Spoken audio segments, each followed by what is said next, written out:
En 1526, el invasor alemán Ambrosio Alfinger vivía en Santo Domingo, estaba al frente de la factoría de los Welser, como se conoció aquí en nuestras tierras,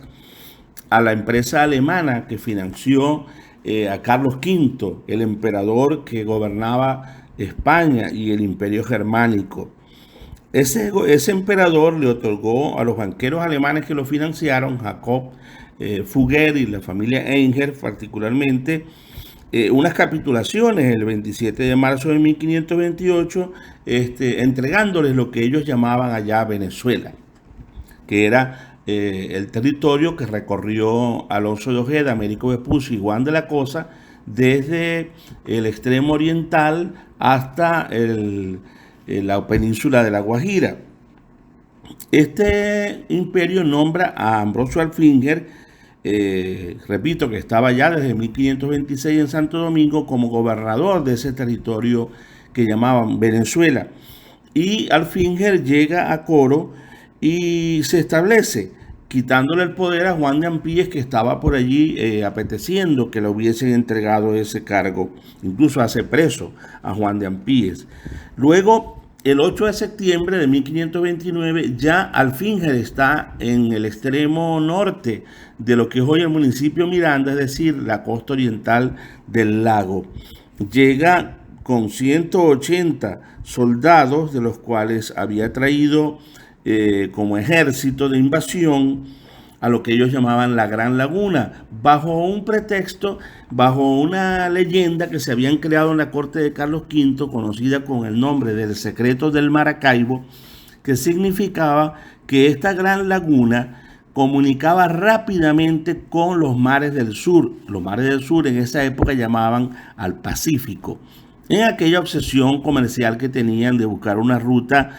hacia las Indias para el negocio de las especias. Pero Alfinger llega a la bahía del Tablazo y a la bahía de Urubá frente al Moján, navega por el río Limón, que los indígenas originarios añú llamaban el Macomite, está 7 meses y 23 días y ya en mayo de 1530 se regresa a Coro con 70 de los hombres que trajo, dejando aquí al resto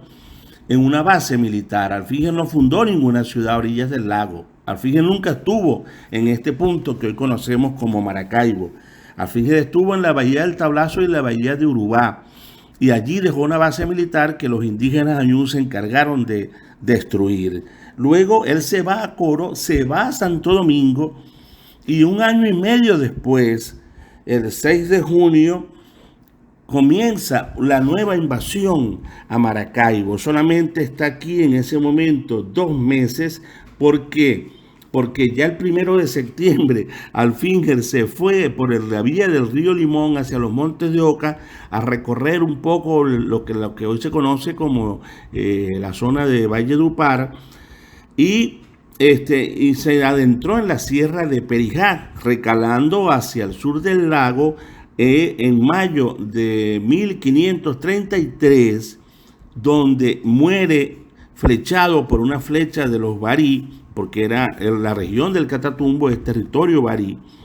y allí muere este señor a quienes falsamente se le ha atribuido la fundación, supuesta fundación de Maracaibo. Esto es un hecho totalmente falso, porque en ese tiempo, en esas 2 estadías, una de 7 meses y 23 días y la otra de unos 2 meses, con año y medio intercalado que estuvo fuera en Coro y Santo Domingo, por supuesto que este señor no tuvo tiempo, además no tenía la intención de fundar ninguna ciudad a orillas del lago. Además, no existe ninguna prueba documental o monumental de esa supuesta fundación. Por eso hemos combatido esa tesis, y yo particularmente en el libro La infundada fundación de Maracaibo doy detalles con todos los documentos probatorios, incluso mapas elaborados por mí mismo, donde demostramos que no hubo ninguna fundación de ninguna ciudad, de ninguna, Maracaibo ni ninguna otra, por parte de Ambrosio Alfinger en septiembre de 1529. Y esto es tan así, y así incluso lo dice el mismo hermano Nectario María, que es la persona que ha hecho la investigación más detallada de los documentos en el Archivo de Indias de España sobre Venezuela. Alfinger no creó ayuntamiento, él no creó ningún tipo de institucionalidad desde el punto de vista formal de la colonia. Dejó aquí una pequeña base militar y, como les dije, fue destruida. Y la prueba más fehaciente y más contundente de nuestra tesis es que 30 años después, en 1569, el mismo Imperio Español tuvo que mandar a otra gente a invadir el lago y a tratar de fundar una ciudad española en nuestras orillas, y eso ocurrió en 1569, cuando enviaron a Alonso Pacheco, un hombre que provenía de Trujillo, pero que estaba financiado y además dirigido por los intereses auríferos, mineros de las regiones de Pamplona y de Tunja. De hecho, en el ayuntamiento de Tunja, desde 1545, se había discutido la necesidad de que los invasores se apoderaran del lago Maracaibo, porque por la vía de los ríos, el Zulia, que llamaban a todo lo que es el Catatumbo, introducir sus mercaderías para sacarlas desde el puerto de Gibraltar, que de hecho fue ocupado primero que Maracaibo por ellos,